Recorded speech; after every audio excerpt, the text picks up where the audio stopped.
नमस्कार, मैं हूं आलोक कुमार और आज बात करेंगे हम देश की सबसे पुरानी पार्टी अखिल भारतीय कांग्रेस पार्टी के राष्ट्रीय अधिवेशन का, जो गुजरात में होने जा रहा है। देश की सबसे पुरानी राजनीतिक पार्टी कांग्रेस आगामी 8 और 9 अप्रैल को अहमदाबाद गुजरात में अपना राष्ट्रीय अधिवेशन करने जा रही है। यह कांग्रेस के इतिहास का 85वां राष्ट्रीय अधिवेशन है। इसमें कांग्रेस वर्किंग कमेटी की बैठक होनी है और दूसरे दिन यानी 9 अप्रैल को देश भर के कांग्रेस कार्यकर्ता, खास करके अलग अलग प्रांतों से आए कांग्रेस कार्यकर्ता की बैठक होनी है, उसका संबोधन होना है। कांग्रेस की आगामी रणनीति क्या होने वाली है, कौन से नए बदलाव आने वाले हैं, किस एजेंडा को तय किया गया है कांग्रेस वर्किंग कमेटी की ओर से, इन सब के बारे में बताया जाना है। कांग्रेस के खास्ता हाल के बारे में लोग कह सकते हैं कि ऐसे राष्ट्रीय अधिवेशनों से कांग्रेस भला क्या कर सकती है। महज 3 राज्यों तक कांग्रेस सिमट गई है। हिमाचल प्रदेश में उसकी सरकार है, तेलंगाना में उसकी सरकार है और जो सबसे साधन संपन्न राज्य है कर्नाटक, वहां कांग्रेस बची पड़ी है। लेकिन वहां जो रस्साकशी है उप मुख्यमंत्री शिव कुमार और मुख्यमंत्री सिद्धारमैया के बीच में, उसको लेकर के चिंता का सबब है कांग्रेस पार्टी के अंदर। वो चिंता इसलिए बड़ी है क्योंकि कांग्रेस पार्टी को विस्तार लेना है। इस राष्ट्रीय अधिवेशन में तय करना है कि आखिर विस्तार कैसे हो। इसी साल बिहार में चुनाव है, जो सबसे महत्वपूर्ण राज्य है। बिहार में कांग्रेस पार्टी आरजेडी के साथ है। आरजेडी वहां बड़े भाई की भूमिका में है। आरजेडी कितना स्पेस देगी कांग्रेस को, यह कहना मुश्किल है। कांग्रेस पार्टी ने वहां इस अधिवेशन से पहले एक प्रयोग के तौर पर कन्हैया कुमार को मैदान में उतारा था। कन्हैया कुमार पदयात्रा पर थे और पदयात्रा को बीच में रोक लिया गया इस अधिवेशन की वजह से और कन्हैया कुमार को वापस बुला लिया गया दिल्ली। ऐसा अक्सर होता नहीं है। ये लोग मान रहे थे कि 8 और 9 अप्रैल को जब कांग्रेस पार्टी अपनी राष्ट्रीय अधिवेशन तय कर लेगी, उसके बाद 15 या 14 अप्रैल को राष्ट्रीय अधिवेशन के बाद या राष्ट्रीय अधिवेशन में लिए गए निर्णय के मुताबिक कांग्रेस पार्टी गांधी मैदान पटना में कोई बड़ी सभा करेगी और जिसके जरिए कहने की कोशिश करेगी कि वो दिल्ली सरीखा ही बिहार में भी अपने पैरों पर खड़े होने की कोशिश करने वाली है। लेकिन राष्ट्रीय अधिवेशन से पहले कांग्रेस आलाकमान पर, केंद्रीय नेतृत्व पर इस कदर दबाव बढ़ा उसके सहयोगी आरजेडी का कि कन्हैया कुमार को अररिया से ही वापस बुला लिया गया, उनकी पद यात्रा बीच में रोक दी गई। तो इस राष्ट्रीय अधिवेशन में कांग्रेस वर्किंग कमेटी के पास यह सवाल है कि ऐसे यात्राएं क्यों शुरू की जाती हैं जो बीच में रोक दी जाती हैं, या कांग्रेस पार्टी उसी अंदाज में खड़ी होने की कोशिश जारी रखेगी जैसा उसने दिल्ली में किया। बहुत सारे लोग कहते हैं कि इसके जरिए कांग्रेस पार्टी ने अपने पैरों पर कुल्हाड़ी मारी है। उसने अपने सहयोगी को छोड़ करके भारतीय जनता पार्टी के दिल्ली में आने की संभावनाओं को खड़ा किया और उसमें भारतीय जनता पार्टी सफल रही। अगर उसका अलायंस आम आदमी पार्टी के साथ बना रहता तो इतना आसान नहीं होता भारतीय जनता पार्टी के लिए फिर से दिल्ली की गद्दी को पा लेना। और ये इसी साल की बात है, हाल की बात है। उसके बाद ये अधिवेशन हो रहा है। उस पर इस अधिवेशन से पहले गुजरात जाकर राहुल गांधी, जो कांग्रेस के नेता हैं, बड़े नेता हैं, सदन में विपक्ष के नेता हैं, उन्होंने गुजरात की सभा में जाके कहा कि कांग्रेस पार्टी के अंदर बहुत सारे बाहर के लोग चले आए हैं और उससे सावधान रहने की जरूरत है और उन सब की पहचान की जा रही है। तो राहुल गांधी की इस बयान का इस महाधिवेशन पर कोई असर होगा क्या?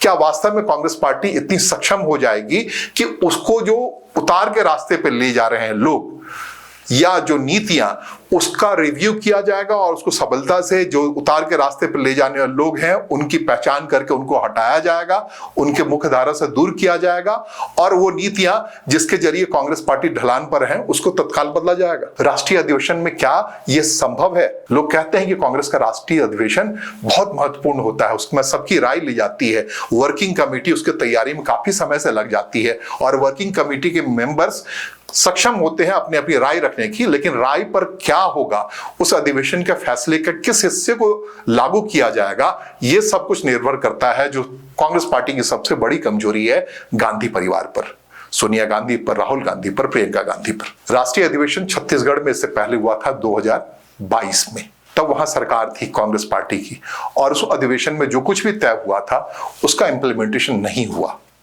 और उसका नतीजा निकल के आया कि मात खानी पड़ी कांग्रेस पार्टी को। रायपुर अधिवेशन में जो कुछ भी तय हुआ था लोकसभा चुनाव के मद्देनजर, तो उसमें अगर उस स्ट्रैटेजी पे कांग्रेस पार्टी चलती तो सिर्फ 99 सीटों पर आके नहीं रह जाती। और हालांकि कुछ लोग ये भी कहते हैं कि रायपुर के अधिवेशन के तय शर्तों के मुताबिक ही, तय रूपरेखा के मुताबिक ही कांग्रेस पार्टी चली, तब वो 100 के आंकड़े के आसपास पहुंच पाई और भारतीय जनता पार्टी को उस महाधिवेशन में लिए गए फैसले को इंप्लीमेंट करने के कारण ही 240 के आंकड़े पर रोका जा सका। इसका मतलब यह है कि अंतरिम तौर पर वहां कांग्रेस ने तय किया था कि अलायंस को मजबूत किया जाएगा, इंडिया गठबंधन नाम की व्यवस्था खड़ी की जाएगी और सबके साथ मिलजुल के लड़ा जाएगा। तो अगर ऐसा था और इसमें अगर सफलता माप रही है कांग्रेस पार्टी की, उसने अच्छी सीटों में अपनी बढ़ोतरी की उसकी वजह से लोकसभा में, तो फिर विधानसभा में क्यों चूक गई? क्यों उसका अलायंस हरियाणा में कांग्रेस पार्टी के साथ नहीं हो पाया? कि कुछ लोगों ने बीजेपी के हित को साधने के लिए अलायंस की पॉलिटिक्स से कांग्रेस को बाहर कर दिया? या फिर इसका मतलब यह है कि गुजरात 2022 के चुनाव में, विधानसभा चुनाव में मुंह की खाई है वहां कांग्रेस पार्टी। उससे पहले के चुनाव में कांग्रेस पार्टी के पास 2017 में विधानसभा चुनाव में 77 सीटें हासिल हुई थी। वो सिमट करके 2022 के विधानसभा चुनाव, गुजरात विधानसभा चुनाव में महज 17 पर सीमित हो गई। उसके एक से एक नेता कांग्रेस पार्टी से अलग होते गए, दूर जाते गए और भारतीय जनता पार्टी बड़ी सहजता से 2022 का चुनाव जीत ली गुजरात का। अगर गुजरात के मद्देनजर, गुजरात में तैयारी के मद्देनजर ये महाधिवेशन अहमदाबाद में हो रहा है, तो उसका फिर तो प्रतिफल हमें 2027 में देखने को मिलेगा जब गुजरात का विधानसभा चुनाव होगा। लेकिन इस दरमियान जो महत्वपूर्ण जो बात कह रहा हूं कि बिहार का चुनाव होना है और जहां कांग्रेस पार्टी अलायंस के दबाव में आकर अपनी पदयात्रा को रोक करके अपने जो ओजस्वी वक्ता हैं या यंग चेहरा है कन्हैया कुमार, उसको वापस बुला लेती है। कृष्णा वालरू जो वहां भेजे गए थे प्रभारी बना करके, वो अपना प्रभाव सीमित कर लेते हैं और इस महाधिवेशन के पास जाते हैं और वहां कहते हैं भैया मैं आपके सामने खड़ा हूं, आपने बुला लिया, अब हमें क्या करना है। और इस महाधिवेशन में सिर्फ बिहार ही नहीं, अगले साल मई से पहले पश्चिम बंगाल का चुनाव होना है बिहार के पड़ोस में। वहां भी कांग्रेस पार्टी को बुरी तरह से जूझना पड़ रहा है तृणमूल कांग्रेस से। तृणमूल कांग्रेस बार बार लोगों के अंदर ये साबित करने में सक्षम रह रही है या सफल रह रही है कि वास्तविक कांग्रेस वही है। तो इस महाधिवेशन में क्या यह भी तय होगा कि वास्तविक कांग्रेस, जो वास्तविक कांग्रेस है वो दरअसल अखिल भारतीय कांग्रेस पार्टी तृणमूल कांग्रेस नहीं है और वहां एक बेहतर तरीके से लड़ाई हो, जो लड़ाई कभी अधीर रंजन के जरिए हो रहा था उसे पिछली बार अध्यक्ष पद से इसलिए हटा दिया गया। लोग कहते हैं विधानसभा चुनाव, लोकसभा चुनाव के समय में अलायंस का दबाव था, वो चुनाव भी हार गए और अलायंस की वजह से ही हारे। लोग कहते हैं ममता बनर्जी इतनी प्रखरता से वहां लड़ी और उन्होंने तय कर रखा था कि कांग्रेस पार्टी के जो पार्लियामेंटेरियन है, जो लोकसभा के नेता हैं, उसका चुनाव हारना बहुत जरूरी है और वो उन्हें अधीर रंजन को चुनाव हरवा दिया था। इस सूरत में पश्चिम बंगाल में क्या कांग्रेस पार्टी एक अलग स्टैंड लेंगी, बिहार में एक अलग स्टैंड लेगी? बिहार का स्टैंड क्या जो अभी दिख रहा है हल्के तौर पर आरजेडी के साथ, इंडिया गठबंधन के साथ रहकर चुनाव लड़ेगी और दूसरी ओर वो जाकर के थोड़े ही 2 महीने के बाद जब गतिविधियां शुरू होंगी पश्चिम बंगाल के चुनाव की, तो वहां ममता के खिलाफ लड़ेगी, वहां किसी अलायंस को नहीं मानेगी या फिर वहां लेफ्ट पार्टी के आसपास आकर के अपना चुनाव लड़ेगी। तो कांग्रेस पार्टी क्या करने वाली है, इन 2 चुनावों के मद्देनजर इस महाधिवेशन में तय होना है। इसके अलावा इस महाधिवेशन में जो महत्वपूर्ण बात है वो ये है कि कांग्रेस पार्टी के बारे में बार बार कहा जा रहा है कि जो भीतरघात की बात है, जो अपने लोग ही उसे समेटने में मजबूर कर गए हैं, उसमें एक बड़ा नाम आता है कांग्रेस पार्टी के अंदर। इस बारे में हाल में एक बड़ा इंटरव्यू आया था असलम खान का, जो हॉकी के प्लेयर हैं और मध्य प्रदेश से आते हैं। उनका सीधा इल्जाम था कि कांग्रेस को घून की तरह खाने वालों में अहमद पटेल भी रहे। इसके उलट कांग्रेस पार्टी का नेतृत्व गुजरात के शक्ति सिंह के हाथों में था, उनको हाल के दिनों किनारे किया गया है। तो ये जो मोल की बात हो रही है, राहुल गांधी जो कह रहे हैं कि बाहर के लोग आकर के, भारतीय जनता पार्टी का नाम तो नहीं लिया, कि बाहर के लोग आकर के एक साजिशन कांग्रेस पार्टी को कमजोर कर रहे हैं और उन सब की पहचान की गई है।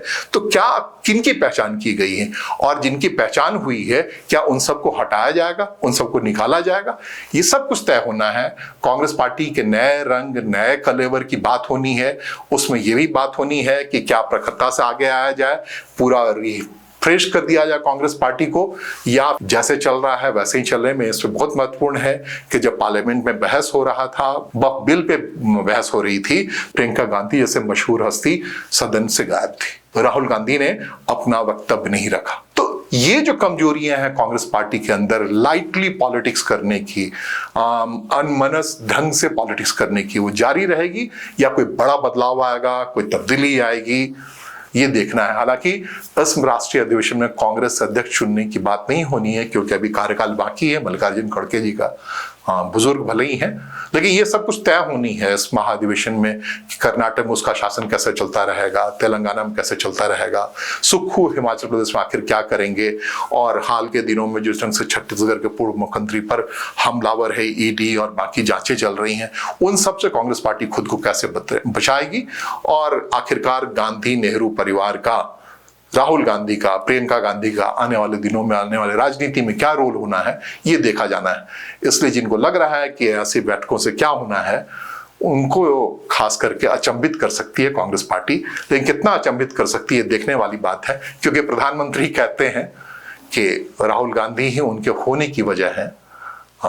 तो ऐसे में राहुल ही उन्हें जिताते हैं, राहुल ही उन्हें प्रधानमंत्री बनाते हैं। तो ये जो राजनीतिक मैसेज है कांग्रेस पार्टी के कमजोर होने का, वो बरकरार रहता है या मजबूती के साथ देश की सबसे बड़ी पार्टी खड़ी होती है, ये देखना बाकी है। नमस्कार, धन्यवाद।